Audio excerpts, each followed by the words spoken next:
పొన్నం ప్రభాకర్ గారు మిగిలిన మంత్రులు రిక్వెస్ట్ చేస్తే యునానిమస్గా సపోర్ట్ చేద్దామని ఒక ప్రయత్నం జరుగుతుందని మా పార్టీ పక్షాన అన్కండిషనల్గా యునానిమస్గా సపోర్ట్ చేసినాం. సరే, బీసీ రిజర్వేషన్ల మీద అసెంబ్లీలో తీర్మానం చేసింది వీళ్ళే, కొత్తేం కాదు. ఆ రోజుల్లో ఎన్టీ రామారావు గారు, చంద్రబాబు నాయుడు గారు, రాజశేఖర రెడ్డి గారు, రోషయ్య గారు, కేసీఆర్ గారు కూడా తీర్మానం చేసి పంపించారు. అయితే వీళ్ళు కామారెడ్డి డిక్లరేషన్లో బీసీ ప్రజల్ని మోసం చేయడానికి మా ప్రభుత్వం వచ్చిన 6 మాసాలలోనే 42% రిజర్వేషన్లు చట్టపరంగా చేస్తామని చెప్పి మోసం చేశారు. దాంతోపాటు కాంట్రాక్టులలో కూడా 42% ఇస్తామని చెప్పారు. 1,00,000 కోట్ల బడ్జెట్ పెట్టి సంవత్సరానికి 20,000 కోట్లు బీసీ సప్లాన్ తెస్తామని చెప్పి అది మోసం చేశారు. కుల వృత్తులని చెప్పి అది మోసం చేశారు. ఫైనల్గా అసెంబ్లీలో తీర్మానం చేసిన తర్వాత ఓసారి ఆర్డినెన్స్ అన్నారు.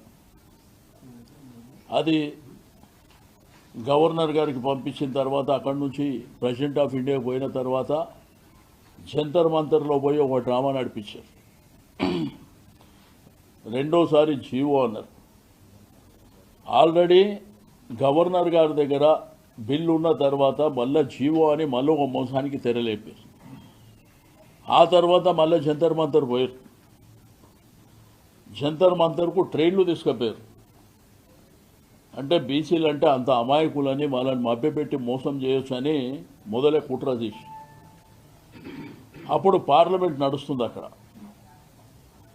పార్లమెంటు నడుస్తున్నప్పుడు పార్లమెంట్ని స్టాల్ చేయడమా, adjournment motion ఇవ్వడమా?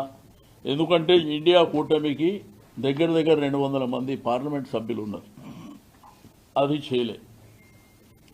President of India time అడగలే, ప్రధానమంత్రి గారు టైం అడగలే. జంతర్ మంతర్ దగ్గర డ్రామా చేస్తే ఆ డ్రామాకు మల్లికార్జున ఖర్గే గారు రాలే. పార్లమెంట్లో ప్రతిపక్ష నాయకుడు రాహుల్ గాంధీ గారు కూడా రాలే. సోనియా గాంధీ గారు, ఇక మిగిలిన వాళ్ళు ఎవరు కూడా అక్కడికి రాలే. తీరా అక్కడ 3 రోజులు డ్రామా నడిపించిన తర్వాత మళ్ళీ తిరిగి వచ్చారు రాష్ట్రానికి. లేలే, మేము ఎట్టి పరిస్థితుల్లో 42% రిజర్వేషన్ ఇస్తామని చెప్పి దాన్ని ప్రజెంటేషన్ ఒకసారి రాహుల్ గాంధీ గారి దగ్గర, మల్లికార్జున ఖర్గే దగ్గర ఒకసారి ప్రజెంటేషన్ పెట్టారు. ఆ ప్రజెంటేషన్లో కూడా అన్ని డ్రామాలు నడిపిస్తే అది నిజమే అనుకొని రాహుల్ గాంధీ గారు అన్ని రాష్ట్రాలలో పోయి తెలంగాణ మోడల్ తీసుకోవాలి, తెలంగాణలో 42% ఇంప్లిమెంట్ అవుతుందని చెప్పి మొన్న బీహార్ ఎలక్షన్లో కూడా అదే చెప్పారు. మరి 61 స్థానాలు పోటీ చేస్తే వాళ్ళకు వచ్చింది 6 సీట్లు. ఒకప్పుడు తెలంగాణలో బీసీ సమాజము అవేరై లేరు.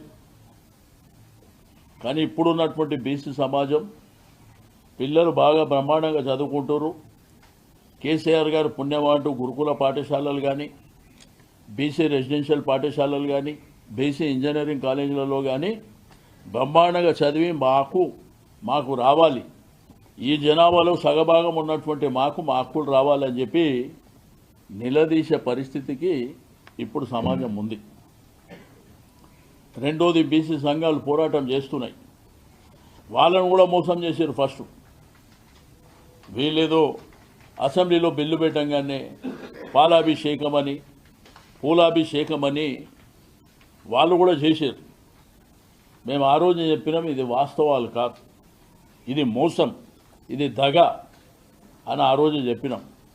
మేము అసెంబ్లీలో కూడా తీర్మానం చేసినాం. మేము ఒకటే చెప్పినాం, మీరు సావుండ్రి, మీరు ఏమైనా చేసుకోండి, మా సమాజానికి మాత్రం 42% రిజర్వేషన్ అయితే తప్ప మేము ఊరుకునే ప్రసక్తే లేదని చెప్పేసి అది మేము కేటగారికల్గా అసెంబ్లీలో, మేము శాసన మండలిలో కూడా చెప్పినాం.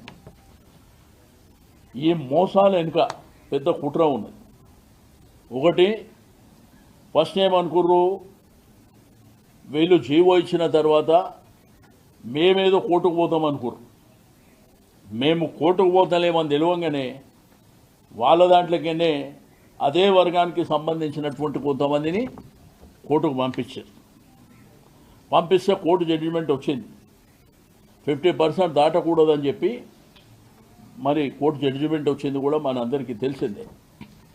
ఇప్పుడు తీరా నిన్న ఎలక్షన్ కమిషన్ అనౌన్స్ చేసిన దాంట్లో కేసీఆర్ గారి ప్రభుత్వం ఆ రోజు 34% రిజర్వేషన్ ఇవ్వాలని చెప్పి అసెంబ్లీలో తీర్మానం చేసి పంపించిన తర్వాత సుప్రీంకోర్టు ఆ రోజు కొంతమంది కోర్టుకు పోతే ఇది 34% కాదు, ఇది 50% అబోవ్ అంటే చెల్లదు అని చెప్పి 22%కే ఆ రోజు ఎలక్షన్ జరిగింది.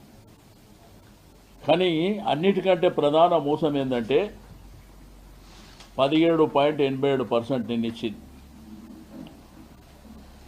ఆ కాపీలు మీకు ఇస్తా. 17.87%. కొన్ని జిల్లాలకైతే ప్రాతినిధ్యం కూడా లేదు, కొన్ని జిల్లాలలో ప్రాతినిధ్యం కూడా లేదు.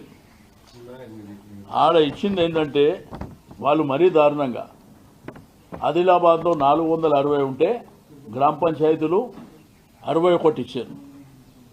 అదేవిధంగా